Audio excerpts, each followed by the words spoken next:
Welcome to the second installment of Careening Out of Control, where I'm going to give you the scoop on the reality shows that you may have missed last week.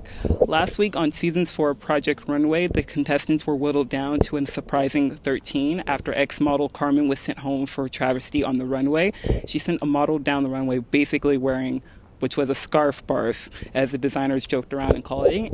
Tim Gunn noted that it was a train wreck, as it wasn't even finished. She had 2 hours to work on it, and it wasn't finished. The threads were coming apart. It was really just bad. I've never seen anything like it.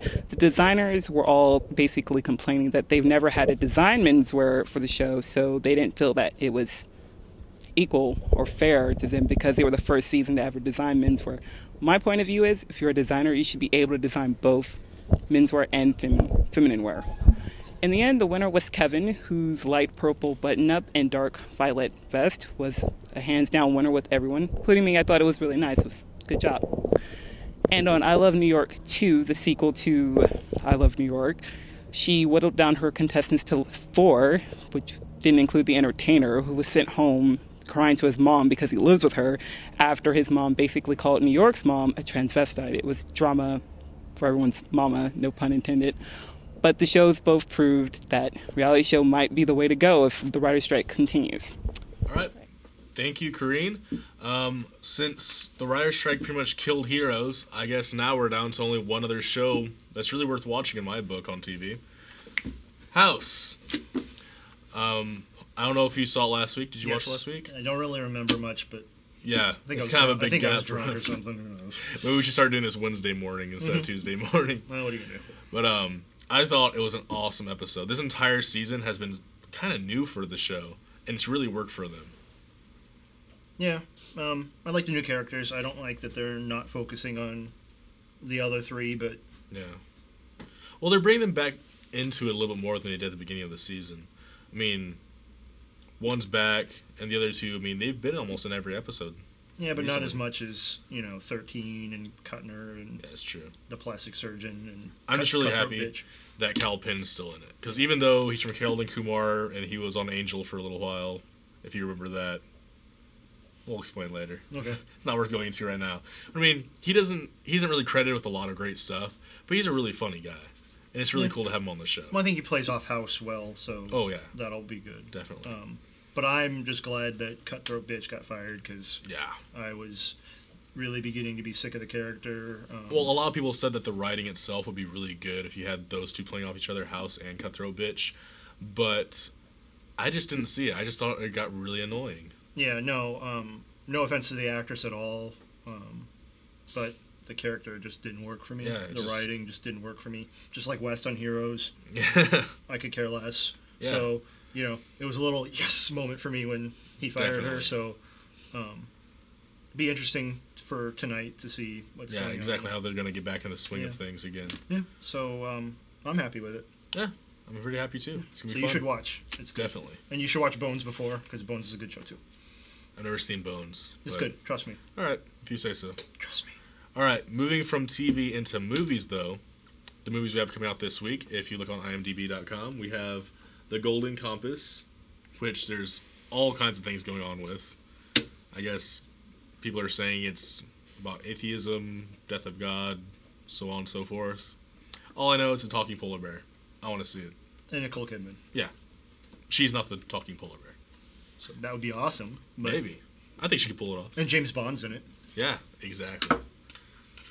He should play the talking polar bear. Yes. And Atonement, which hasn't really gotten a lot of press, but from what I've heard, the acting is going to be up for an What's it Oscar. about? Who's in it?